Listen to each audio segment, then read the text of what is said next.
it's good to give yourself constructive feedback. Only then will you actually grow, right? But how do you prevent yourself from being overly self-critical? Because oftentimes what happens with me is I oftentimes judge myself based upon my most recent performance. And so if I had a great day, I tell myself, this is what I'm cut out for. This is tailor-made for me. I'm superb at this job. If I have a horrible day, that's when I tell myself that, what, I think I should pack my bags. I think I should hang up my boots. This is not meant for me. So it's very fickle, my mindset, depending upon what my most recent performance was like.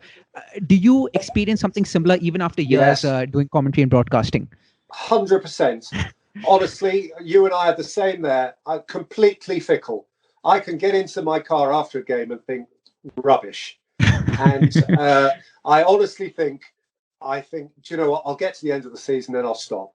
I honestly, I can think that on a Saturday, and then unfortunately Sunday goes well, and I think, oh, okay, I'll give it another year. It's honestly, it's that fickle, and I'm very hard on myself, actually.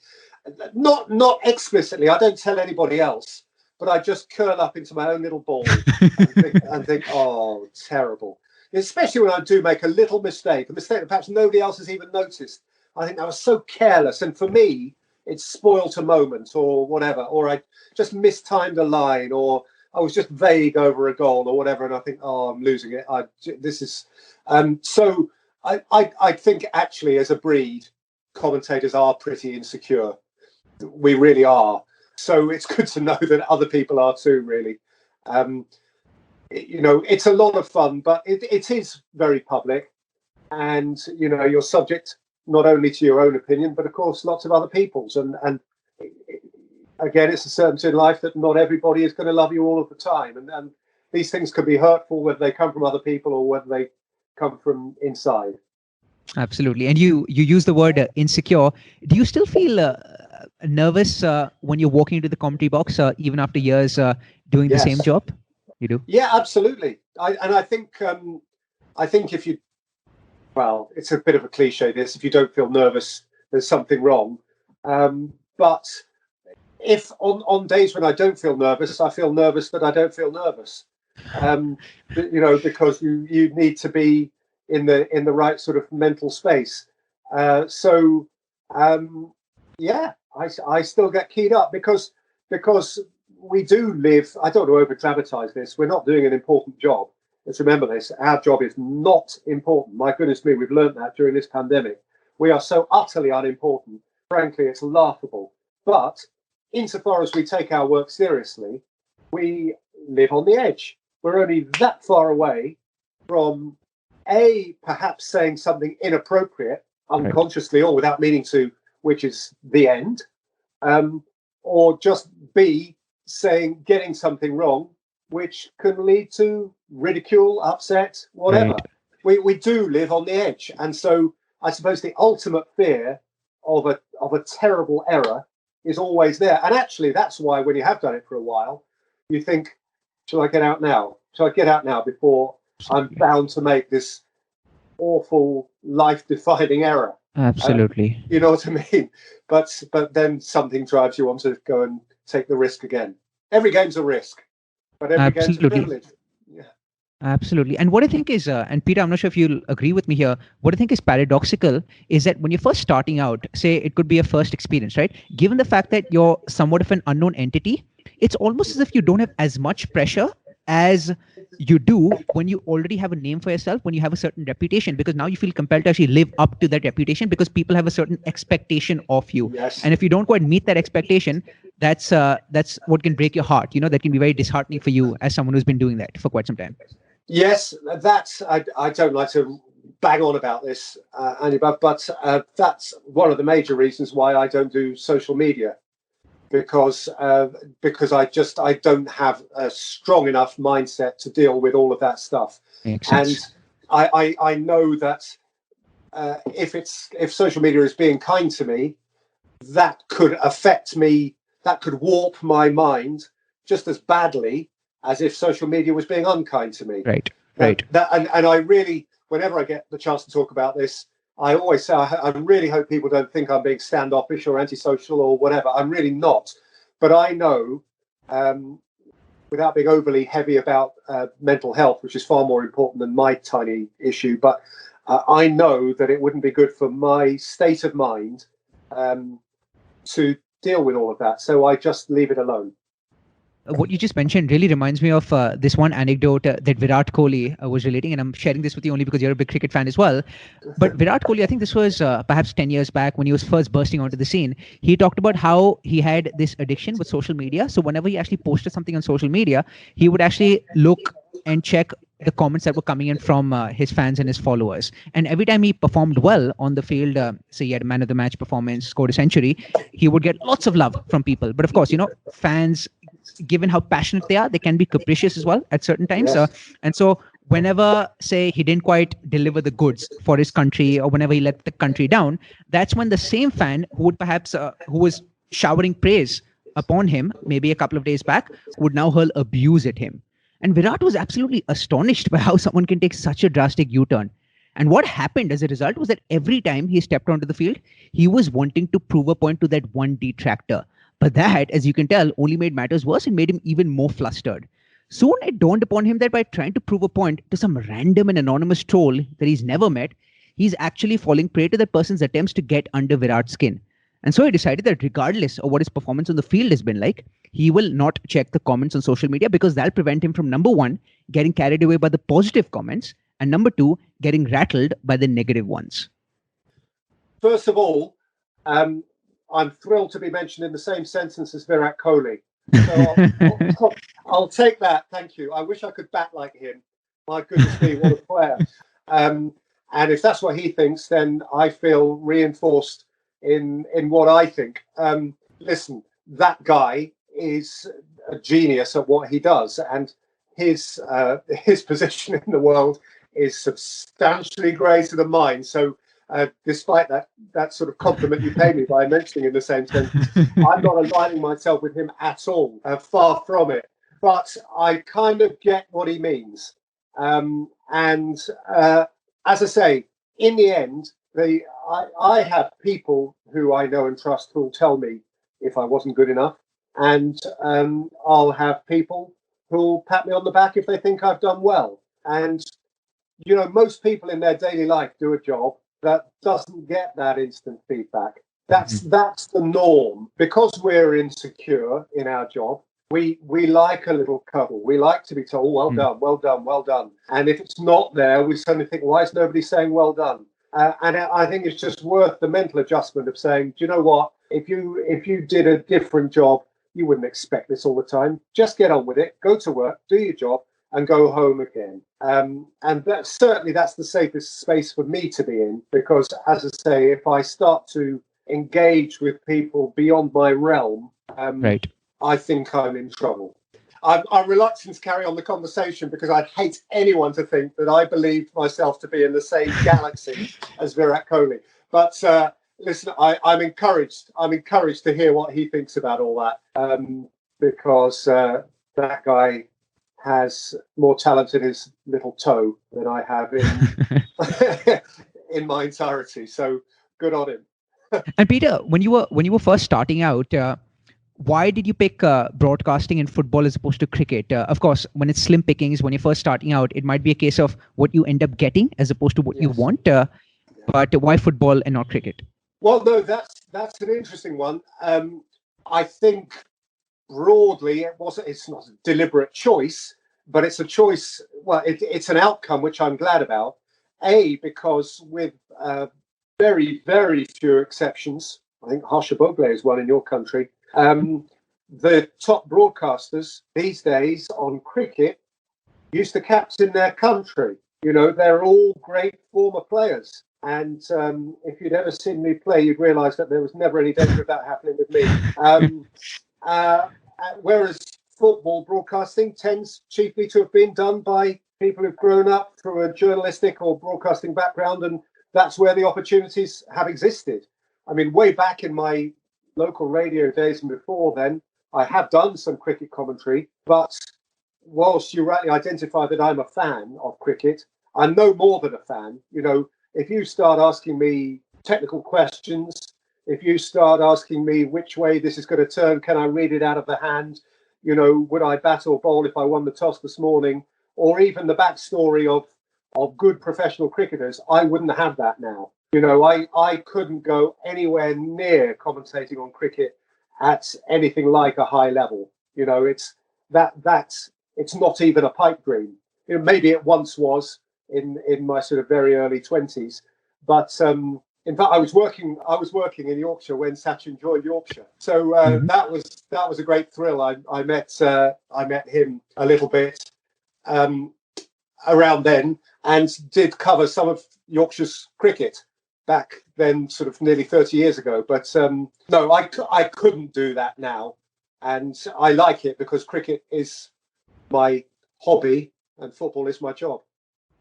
Understood. And Peter, you talked about how if you're, say, a former player, a former manager who's doing commentary, he or she can perhaps have more of a license to actually have an opinion on the game. Yeah. Is that why there's a certain dynamic between you and your fellow commentator where you haven't played the game at a professional level, but your fellow commentator, say someone like a Gary Neville or Jamie Carragher, right?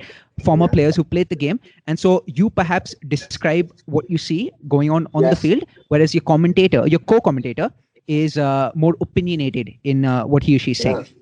Absolutely so. I mean, it's interesting because cricket, as you rightly identify, has blurred those boundaries. Right. So the commentator is not just the describer of the action, but the interpreter of the action. Right. Whereas in football, where I'm with a former player or coach or whatever, I am the describer. He or she is the interpreter. Right. That you know, there is a simple distinction there, but a very important distinction. Right. For me, whilst you can't follow this all the way to the ultimate, because even I suppose if I say that's a great pass, in a sense, that's my opinion that it's a great pass, but it's a very simple opinion.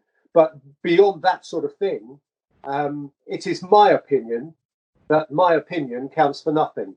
My opinion is not important. The opinion of the person I'm sitting next to is the only one that really counts in the broadcast. You talked about Harsha Bhogle. Who are some of your favorite commentators? These may not necessarily be football commentators. They could be commentators from other sports like cricket as well. Well, I mean, I grew up listening to BBC Radio in this country, and there were great describers of football. Peter Jones, a guy who you may or may not have heard of, BBC Radio from way back, was my first real hero. I grew up in television with Barry Davis and Brian Moore and John Motson, were three great names of British television through the sort of 70s and 80s, all of whom actually have been kind enough to contribute to my career. I suppose in cricketing terms, of course, the whole world loved Richie Benaud, didn't they? And he was great in terms of his economy of words. But I must say the current batch of cricket broadcasters are brilliant. I really love them for the insight they bring on Sky Sports here in the UK with Nasser Hussain and Michael Atherton and David Lloyd, Absolutely. Who's a bit different because he's the sort of comedy character, but is also obviously absolutely dripping with cricket experience. These guys are a real joy to listen to. Who are some of your favorite players? And these may not necessarily be the Messis and the Ronaldos of the world. These could be players you have a soft corner towards. For example, I wouldn't be surprised if you have a soft corner towards Manolas because of the moment that he served up to you.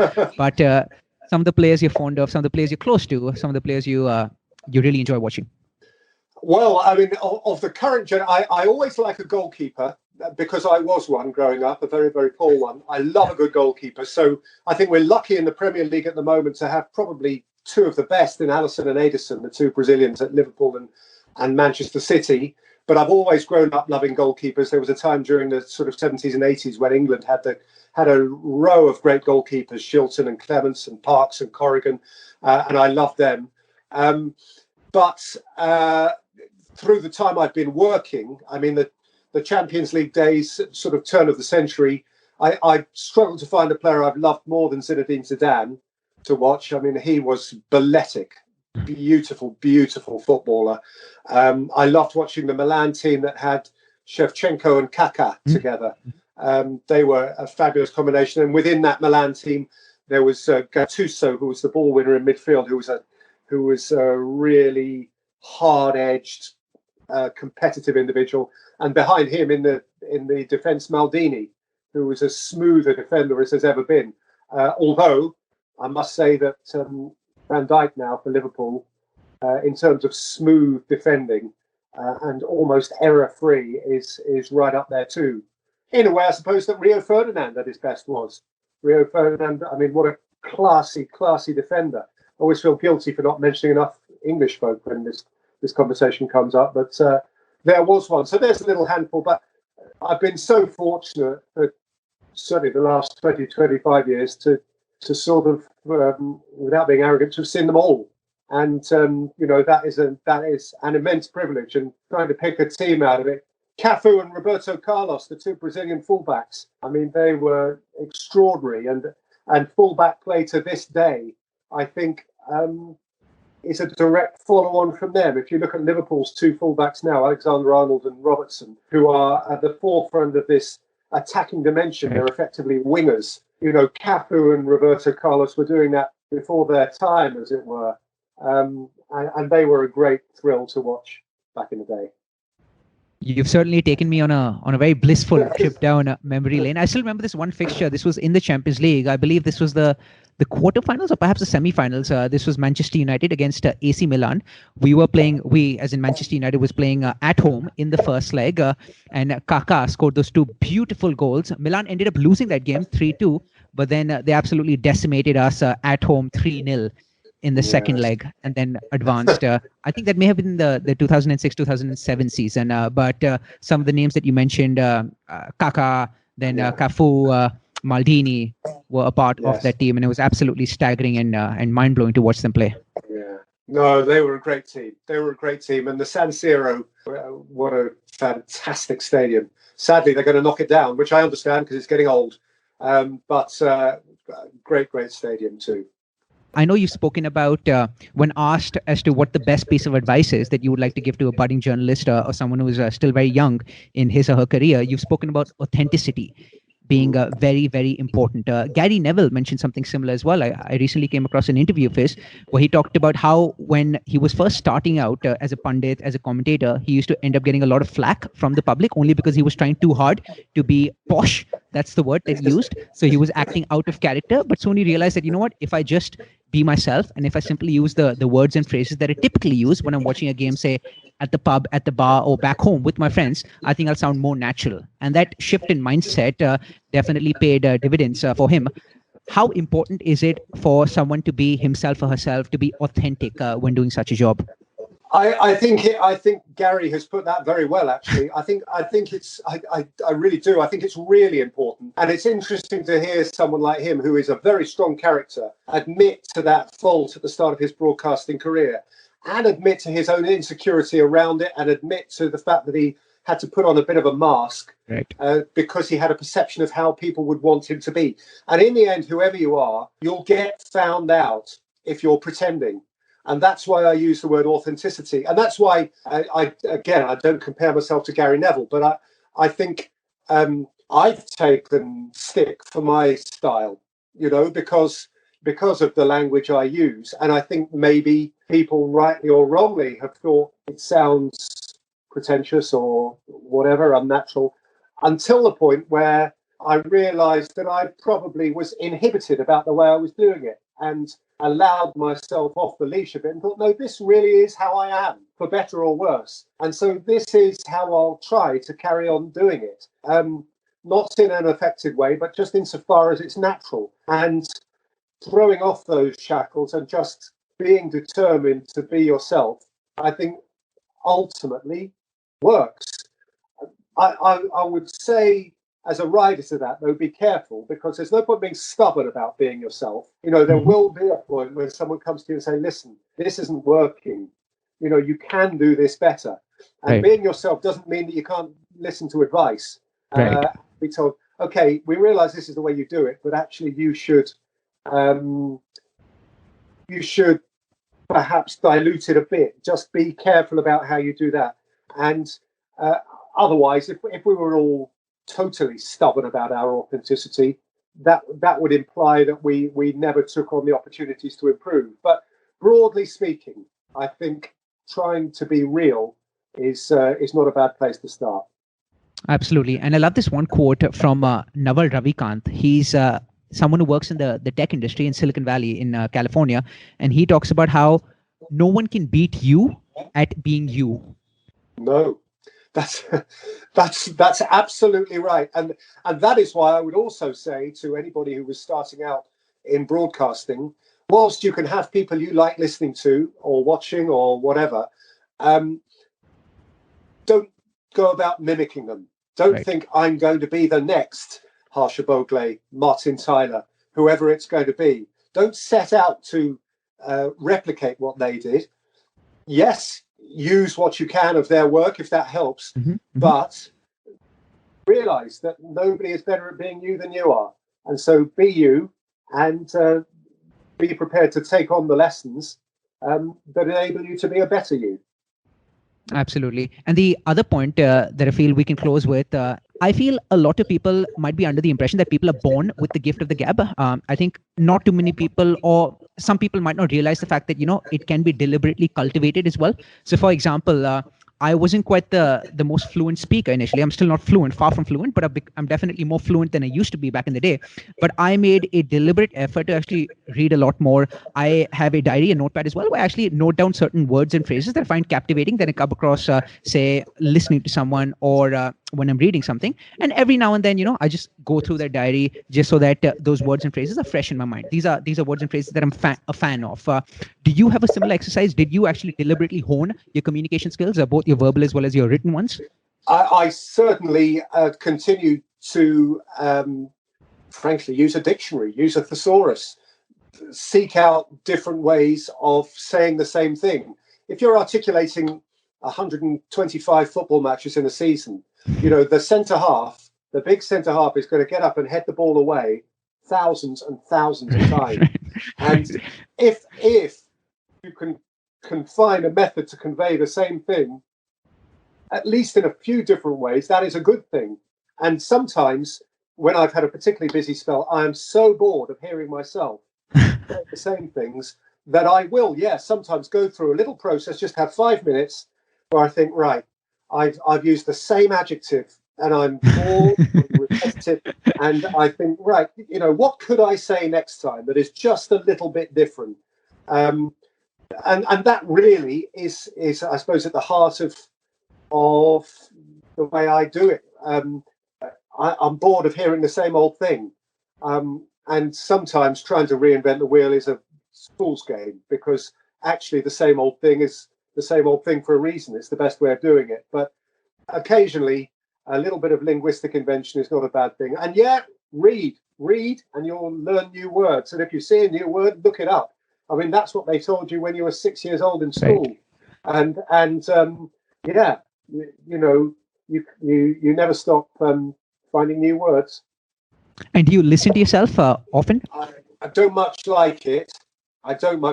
But sometimes it's encouraging and sometimes it's very discouraging. I think it's a necessary part of the whole process when time allows. Sometimes you can come off a television gantry and think, I nailed it today, I was brilliant. Go home and watch it and you think, oh, I wasn't actually. It just didn't feel right. And other times, conversely, you can come off and think, oh, not sure about today. I was a bit imprecise and blurry and I didn't feel on it, and go back and watch it back and you think, oh, that was okay. So it just goes to show you don't really know. You don't really know unless you bother to listen back. And so listening back, I think, is a useful part of the process, but not something I overly enjoy. Because I just watch and think, who do you think you are? Lovely, Peter. We'll conclude proceedings on that note. It was fascinating to have this conversation with you, to get up close and personal with you. So we're certainly very, very conversational. And I think we've spoken for about 60 minutes. It didn't seem like 60 minutes only because it was very free flowing. So really appreciate you carving time out. And I'm glad that you're back in action come the 17th of June, because to me, certainly, your voice is music to my ears. So love the work you do, and I wish you all the very best for all your personal as well as professional endeavors. And you, Bobby, it's been a real pleasure to talk to you. I mean that. What a lovely conversation that was, and I wish you well too. Thank you so much, Peter. Take care and stay safe. Okay. All the best. Thank you. Bye-bye. Bye-bye.